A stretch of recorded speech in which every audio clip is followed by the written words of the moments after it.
I was happening, y'all. It's your boy Rico from StreetScores, and I was working on another video, and out of absolutely nowhere, we got breaking news that the Washington Commanders, along with the Texans, are the front runners to trade for wide receiver Deebo Samuel of the San Francisco 49ers. And so, of course, we got to dive into all of that. If it's worth it, is he a better option than Cooper or Kupp? Is there any chance that he can get back to his 2021 self? We're going to break down what 2021 Deebo Samuel was and our doubts of why he could even ever get back to that. Also, the second half of this video, we got to talk about Brandon Aiyuk being available for a third-round pick as well. It sounds like the Cleveland Browns are having a complete fire sale on all of their best wide receivers right now. At least their previous top two of the past few years, even though Juwan Jennings was the best receiver they had last year between durability and production. We're going to dive into all of that and more, and whether the Commanders should be interested in either of these guys and who we should prefer between the two. But before we do, make sure you stiff arm that like button, stiff arm the subscription button, and stiff arm the bell next to that subscription button so you get notification each and every time I release an informative and opinionated video just like this one.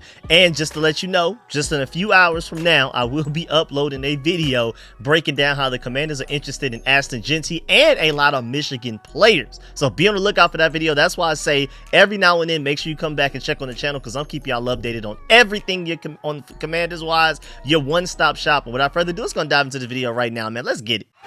Adam.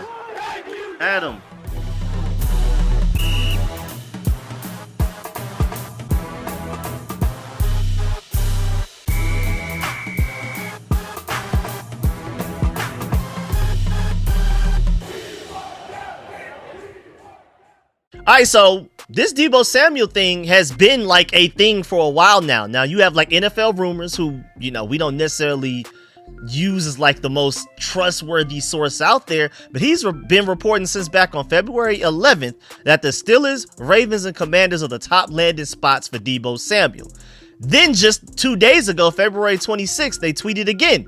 Deebo Samuel has been linked to the Commanders, Texans, Ravens, Eagles, Steelers, Patriots, and Broncos. So they added a few more names to the list. And then you have my boy Josh Taylor.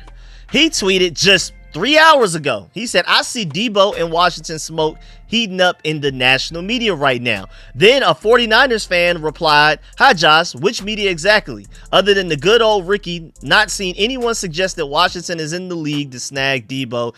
Thanks. Then Josh Taylor replied, again, this is 10:30 a.m. I can personally say that things have been progressing in a positive direction for both sides the last 2 weeks. I'd feel confident in saying that they're the front runners, as in the Washington Commanders.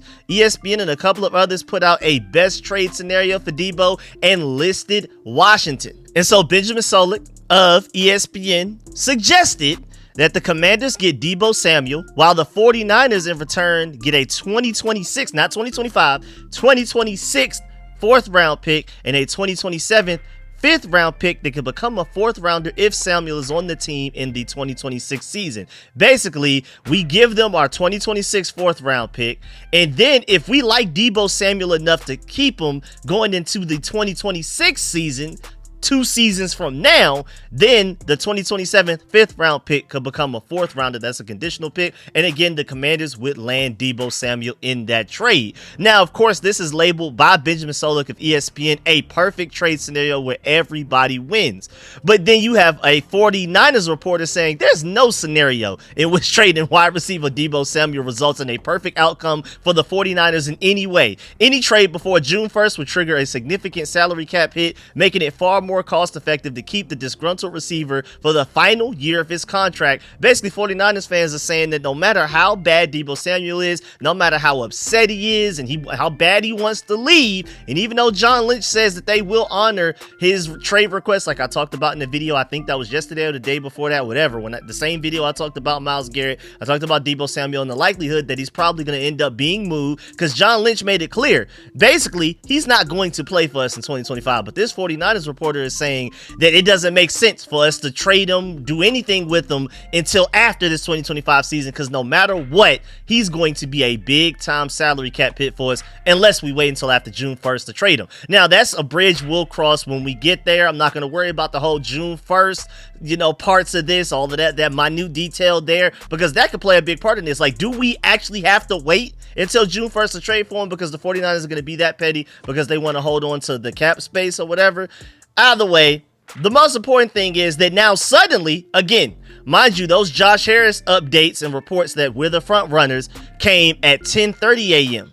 Out of nowhere, at 1 p.m., it was reported that the Commanders have had significant trade interest in 49ers wide receiver Deebo Samuel, and talks are progressing, according to Jordan Schultz. Washington is believed to be the most aggressive, and only above Houston, who's also been aggressive. We can go to the direct reporting right now. Jordan Schultz, aka Starbucks Acosta, said sources, the Commanders and Texans have had significant interest in trading for 49ers wide receiver Deebo Samuel, with talks progressing in recent days. So things are heating up. Like, not only are we intrigued, but we're getting to like common ground here. We're like, okay, I'm liking that. Okay, you're liking that. Let's go back and forth. And we're getting closer and closer as days go by, which is very significant news. I feel like that's more interesting than the rest of the tweet. The fact that talks are progressing in recent days, but you know how things get. We get to the combine, everybody's in the same place at once.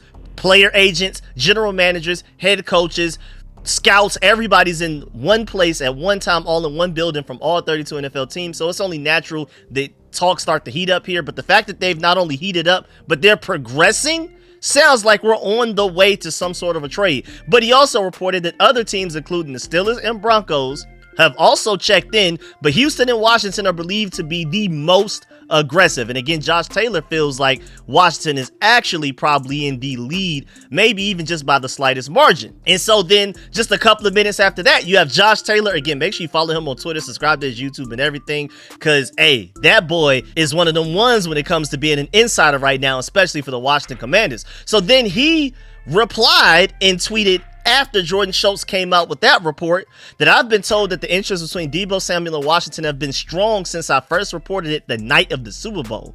Things have progressed very well since then, and both sides have been in contact plenty. It's my understanding that Washington is the front runner to land Deebo Samuel right now. And it's interesting too, because it sounds like from what Josh Taylor is saying that Deebo Samuel wants to come to Washington and Washington wants Deebo Samuel. So it's mutual there. The only problem is, are the 49ers willing to give him up? And if they are, what are they willing to give him up for? And you also got to remember that back on February 10th, Josh Taylor also mentioned that Deebo was contacted by Denver, but recently it sounds like they backed off. So it sounds like it's between the Commanders first, Texans second, and then maybe the Steelers a distant third, maybe, as far as like who's most likely to get Deebo Samuel at this point with everything going on. And so remember when we talked about Deebo Samuel, again, either it was yesterday or the day before that, I don't know. I've been all over the place and so busy, I can't tell you. But remember we talked about Slick Rick Scoops. And like I talked about the fact that he said that it sounds like the Commanders are the favorite to land Deebo Samuel with the tweet that he had back on February 26th. And then we discussed, like, I'm not sure how trustworthy this source is. I don't know how much of an insider this guy is. But hey, man, this is what people are saying out there. Take it with a grain of salt. But apparently this guy was spot on with this tweet back on February 26th, just 2 days ago. The Commanders are the favorite to land wide receiver Deebo Samuel in a trade, and a deal is expected to happen. The Commanders also reached out regarding Brandon Aiyuk. Now, we're going to talk about Brandon Aiyuk in the second half of this video later on, so stay tuned for that. But again, it sounds like the Commanders do have some serious and significant interest in wide receiver Deebo Samuel, and I've learned that if Adam Peters wants his guy, he gets his guy. Remember the whole Marshawn Lattimore trade, like the talks heating up for that, and we were like, it makes a lot of sense.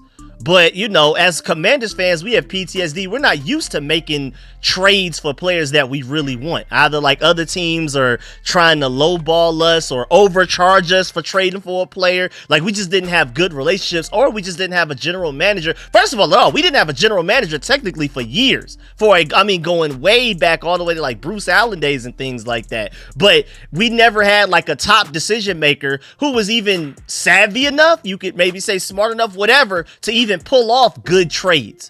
And then out of nowhere, here comes Adam Peters. We, as fans, are like, yeah, let's go get Marshawn Lattimore. But again, our PTSD kicking in. There's no way we have a chance at Marshawn Lattimore. I mean, it makes so much sense, but it's not going to happen. Then it happened. Now, granted, it didn't work out as well as we'd hoped. I truly still believe that Marshawn Lattimore, with a fully healthy offseason and a full offseason of learning the defense, he's going to be that player that we traded for, that we hoped he could be. So I think ultimately it will work. But my point is, Adam Peters, when he wants something, he gets it.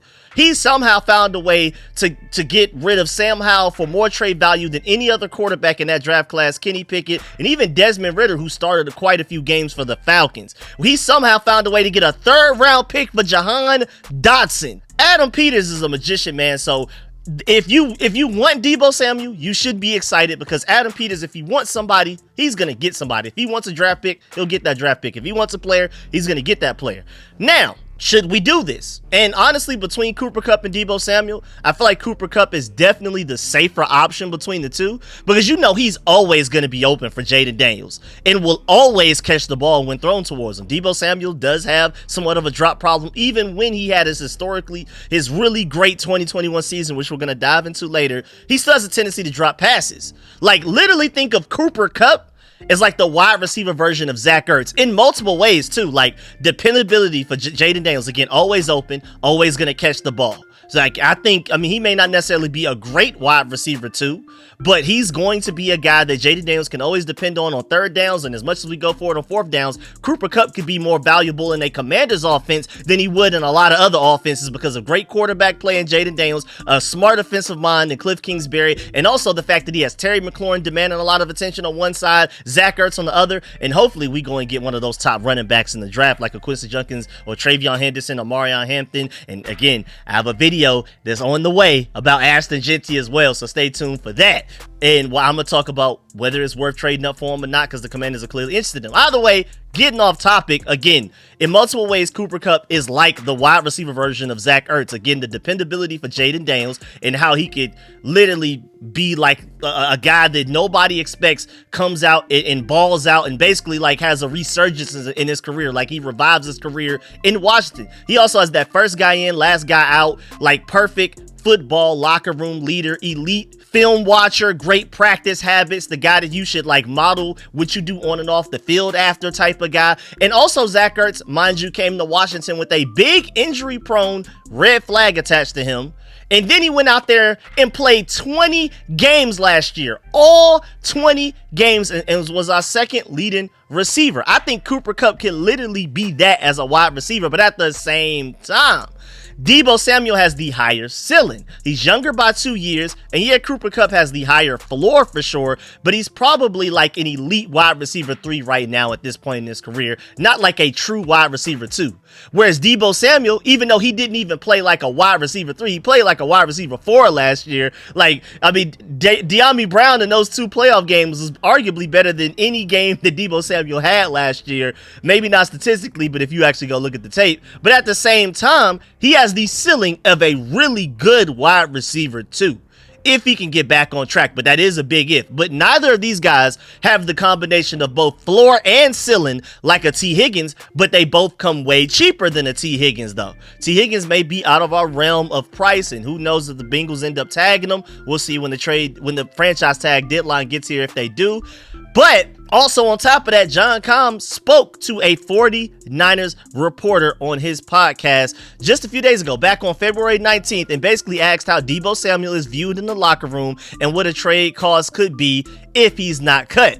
And then that 49ers reporter went on to say, quote, "Whatever team requires him is going to get a very motivated version of him for at the very least 2025, because Deebo Samuel is a very prideful guy," unquote. And that is coming from a 49ers reporter that would know. So at the very least, 2025 wise, he's saying you're going to get a very motivated Deebo Samuel, and you can bet on at the very least, with him being that motivated, he's going to get back as close to his 2021 self as possible. So the question is he motivated enough to get back to his 2021 self, which, mind you, was a ridiculous player and a guy that defenses had the game plan against. For us last year, defenses only had to worry about Jaden Daniels, Terry McLaurin, and maybe somewhat Zach Ertz as far as we got a game plan against these guys.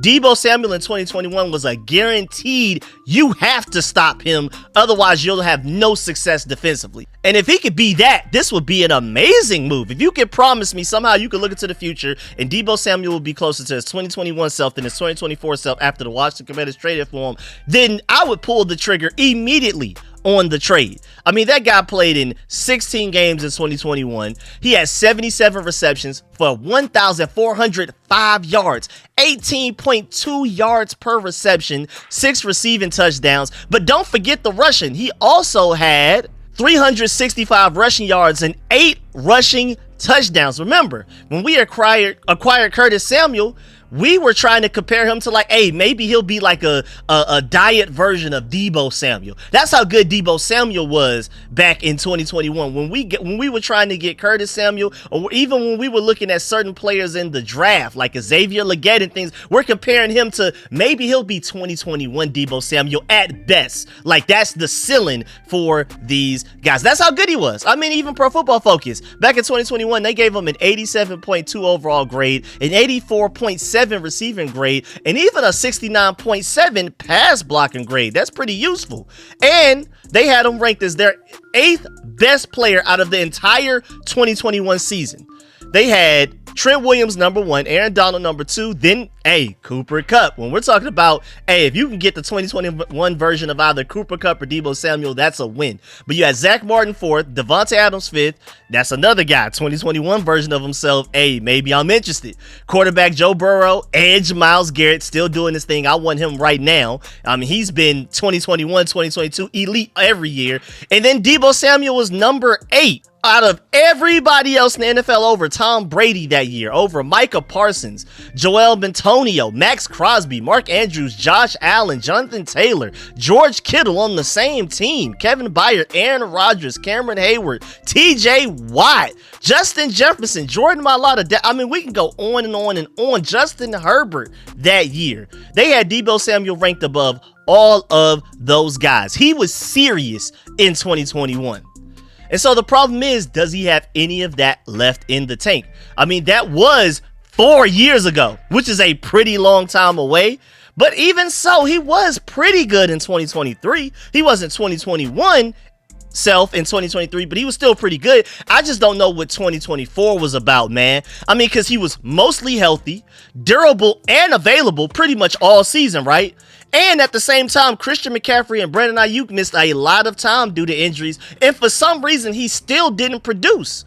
And he actually got outproduced by Jauan Jennings. It's like, where's the excuse? You weren't hurt. You were there. The top 2 options as far as targets and carries and touches are out of the way. So this is your time to shine, and he just never stepped up. I don't know why. He had like 1 or 2 games where he kind of looked like Deebo Samuel, but for the rest of them, he was just out there running around doing nothing. I mean, in 2024, he had 51 receptions for 670 yards and 3 touchdowns. That's it. While Jauan Jennings had 77 receptions for 975 yards and 6 touchdowns. Like a whole 50% more in yardage and doubled his touchdown production. And also had 26 more receptions in the same exact offense, same quarterback, same offensive coordinator, same season. Deebo Samuel had 80 targets, only caught 51 of them for 13.1 yards per reception, which is pretty good. But he was 46th out of 98 wide receivers in receiving yards and 58th among 98 wide receivers in receiving touchdowns. Meanwhile, Jauan Jennings had 12.7 yards per reception, which was slightly less than Deebo Samuel, but he set career highs across the board, and he only fell short of 1,000 receiving yards, only 25 away, because he was ejected in the first half of the final game of the season. Meanwhile, Deebo Samuel just over there, even with Jauan Jennings ejected, just not stepping up the way that you'd expect. And so maybe, who knows, glass half full, maybe he just needs a change of scenery. And if there's any team I feel like that can get the most out of Deebo Samuel, that's seeking revenge for how the 49ers traded him and how basically the league views him right now compared to how they viewed him just a few years ago, it's us. Jaden Daniels, a top 5 quarterback already. Cliff Kingsbury, who's one of the best offensive minds in all of football right now. I mean, if Deebo Samuel can't ball out here, especially with Terry McLaurin getting all of the attention over the top and defenses having to make sure they always shade a safety his way, then he can't ball out anywhere. If he can't do it here, he can't do it anywhere, to be honest. So that's why I feel like, hey, if we trade for him, I can see glass half full how this could work out, because we would be the best environment for him to potentially get back to his 2021 self. And y'all already know how I feel about any potential moves, even if I don't love the idea, like trading draft picks for Deebo Samuel doesn't make me excited at all. I'm like, hey, if we do it, we do it. My point is, because if Adam Peters makes this move and thinks that it's a great idea, then who am I to question it? I will immediately assume the best and look at the situation with the utmost optimism and assume that we will get at least somewhat close to 2021 Deebo Samuel out of the guy. I mean, that's just how much I trust Adam Peters. It's not about how much I like Deebo Samuel and his talent at all. It's completely my trust in Adam Peters. I mean, he hasn't steered us wrong yet. I mean, a lot of people didn't want Jaden Daniels in the draft. You see how that turned out. A lot of people didn't want damaged goods, Zach Ertz and Bobby Wagner. You see how that turned out in free agency. Most people didn't see us making it to the playoffs in year one. And nobody saw us making it to the NFC Championship in year one. So why would you start doubting Adam Peters now if he makes a trade for Deebo Samuel? I may not love it, but at the same time, whatever Adam Peters does, hey, you got it. You know more than I do. You're smarter than me, especially when it comes to this football stuff. You got it. I'm assuming the best right there. But I'm just scared of the fact that since there is a market out there for him with multiple teams interested, even though we are the front runners, sounds like other teams may be interested. And that worries me because we may have to outbid a team for him, which scares me because giving up draft capital already for a high-risk player is a little scary and a little crazy. But then we may have to increase what we originally were willing to offer because now we got to outbid the Texans or the Steelers, or, I mean, even though the Broncos backed out of it, you know, you see my point. We may have to add more value to the draft pick that we were willing to give up. Maybe like if we were willing to give up like a 6th originally, maybe you got to throw in like a 5th, or maybe like a 5th and a 7th now on top of it because you got to beat the Texans and whatever offer they gave him. But at the same time, shouts out to Tan Top Podcast because I think this is a good point. He's talking me off the ledge. He said, quote, I could be wrong, but I'm imagining the price for Deebo Samuel will be pretty low. My impression is that he isn't nearly the player he was capable of years ago, but I'll give Adam Peters the benefit of the doubt, especially after last season. I completely agree. We'll see what Deebo Samuel potentially goes for, and right now, I'm not gonna lie, I have this feeling in my stomach that we more than likely will end up with Deebo Samuel. I've already told y'all several videos the past couple of weeks, I would be shocked if we don't end up with at least Cooper Kupp or Deebo Samuel.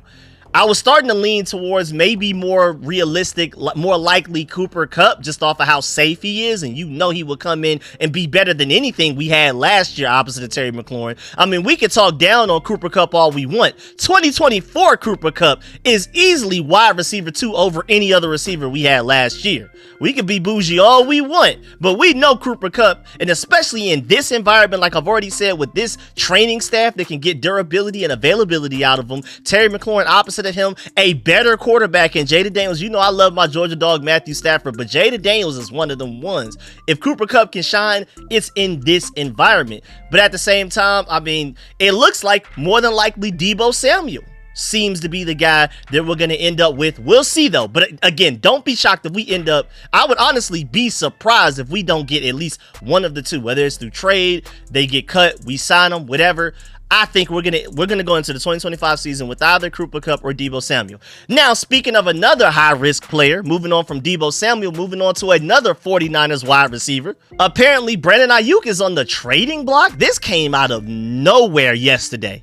San Francisco 49ers GM John Lynch was mostly talking about Deebo Samuel, of course, and then out of nowhere, he just threw out there that the team has been fielding some calls on Brandon Aiyuk. Not necessarily that teams have been calling them. No, they've been calling teams about Brandon Aiyuk. They're the ones calling others like, hey, you interested in Brandon Aiyuk? Last week, it was reported that other teams are poking around about potentially trading for 49ers wide receiver Brandon Aiyuk. But this week, John Lynch basically went out there and said, no, actually, we're the ones that's out there calling. He also said, quote, that typically happens with really good players. I remember 2 years ago having similar conversations. You get calls and you always listen to calls. Since Kyle Shanahan and I have been here, we've been the number 2 cash spending team in the last 4 years. We're the 4th highest cash spending team right now. So at some point, you have to reset a little bit or at least recalibrate. You can't just keep pressing the metal in free agency.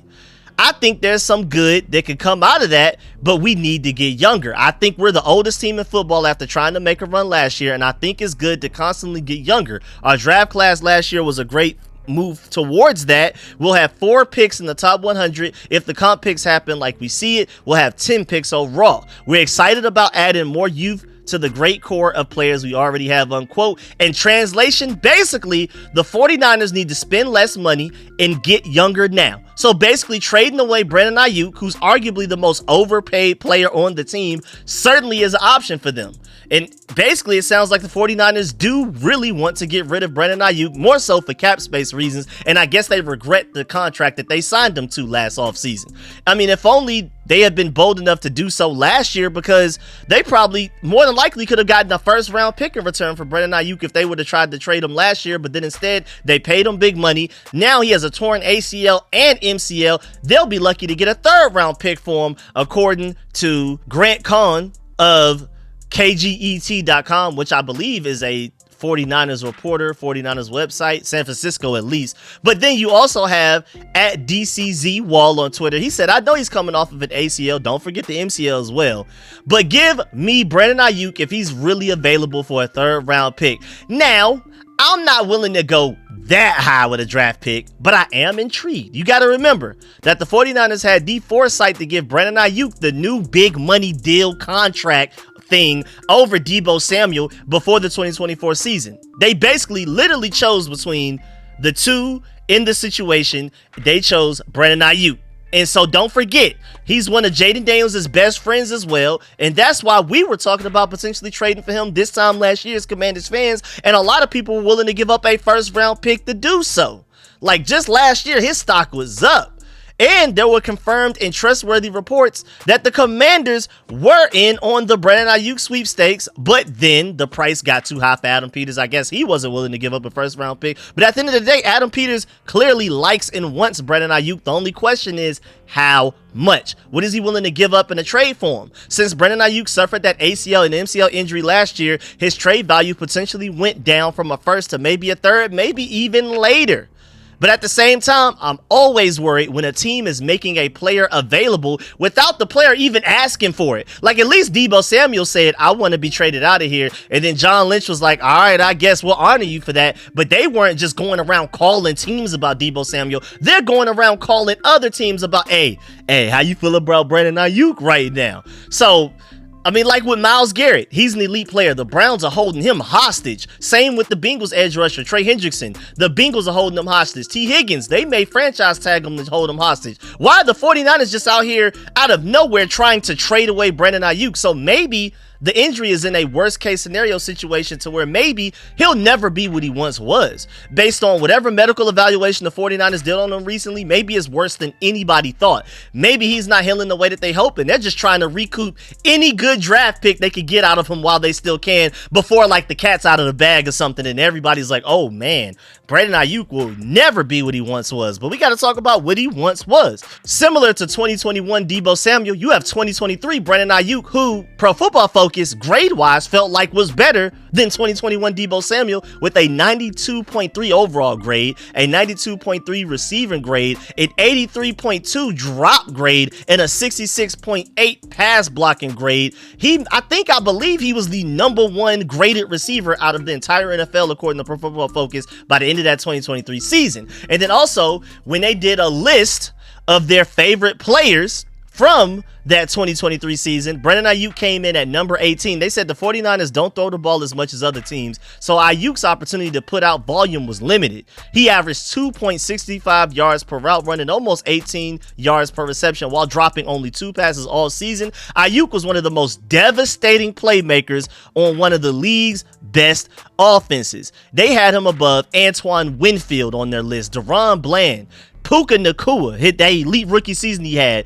George Kittle, teammate, Jesse Bates, Aaron Donald, Frank Ragnow, Kyle Hamilton, Chris Jones, Quinnen Williams, Fred Warner, Jalen Johnson, another receiver in A.J. Brown, even his quarterback, Brock Purdy, Sauce Gardner, Nico Collins, Charvarius Ward, Derek Brown, Jalen Waddle, Josh Allen, the edge rusher from the Jaguars, cornerback Trent McDuffie, Khalil Mack when he was still going out there and getting 15 sacks in a season. I think he had 18 sacks that year, maybe. I'm tripping, but either way, they felt like Brandon Aiyuk was better than every name I just listed to you.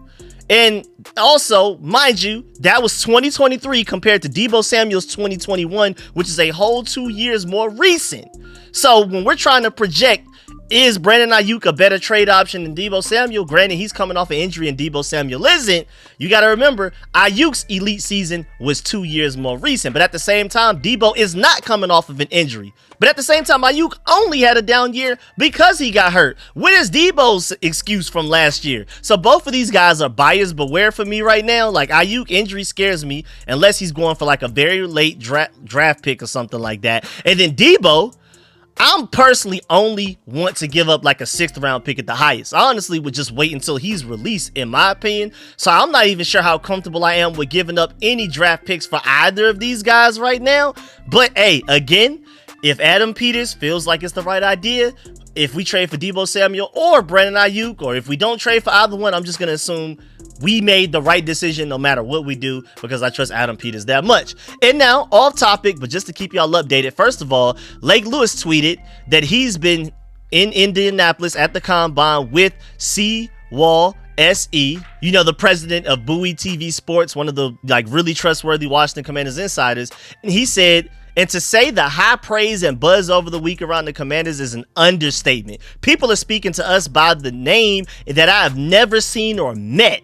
It's all love now. So reporters, you know, for the Commanders that have gone to the Combine, it's a completely different atmosphere and environment centered around the Commanders, how people talk about us, who's talking about us, all of that type of stuff compared to any other year that they've been a reporter for the Commanders. Also, just to let you know, apparently Matthew Stafford reportedly will remain a Ram. Productive conversations between Stafford and the LA Brass will result in a reworked contract. Sounds like he's going to get paid more money, which I like, because that sounds like him eating up more cap space could potentially force Alaric Jackson to leave as a left tackle from the Rams. Maybe that gives us an opportunity to sign him as a free agent. We'll see. And then also, with the dominoes falling, with the New York Giants, who were apparently interested in Matthew Stafford, even though it sounded like he was more than likely going to end up with the Raiders with all of that Tom Brady chaos going on over the Giants anyway. But either way, the Giants are now shifting their interest to Aaron Rodgers, and they've been discussing it all week in Indianapolis per sources. And yes, do it, Giants. I mean, oh no, please. No, not the great Aaron Rodgers. Please don't sign them, Giants. Wink, wink. Please don't get Aaron Rodgers. Oh no, that would scare the entire NFC East, please. But yeah, man, that's the end of this video. Please get in the comment section. Let me know if you feel about everything discussed in the video. Please still farm the like button, still farm the subscription button, still farm the bell next to that subscription button so you get notification each and every time I release an informative and opinionated video just like this one. Again, be on the lookout because I'm working on an Ashton Jeanty and all of the top Michigan players in the draft video. It's basically 2 videos in one, so be on the lookout for that because the Commanders will reportedly meet with Ashton Jeanty. So in a few hours, be on the lookout for that video. Make sure you return to the channel, but most importantly, let me know how you feel about all of this. Do you want to trade for Deebo Samuel or Brandon Aiyuk? What is the most draft capital you would give up for either player? Please let me know that in the comment section. Or if you just don't want them at all, or if you just want to wait until they get cut, you're not willing to give up any trade value, but you still want them. And again, or you just don't want either of these guys at all for any reason. Do you prefer Kupp or Kupp? Let me know how y'all feel about everything discussed in this video. Let me know all y'all opinions. Again, whenever I'm not super busy, I'm going to try my best to read and reply to as many comments as possible. Of course, if you made it this far in the video, I salute you. You are the GOAT. And make sure you leave this video and you leave a like before you go. Do not leave this video without leaving a like. I'm sorry, my brain is scrambled all over the place. I really appreciate y'all. I'm going to catch y'all later. I'm out.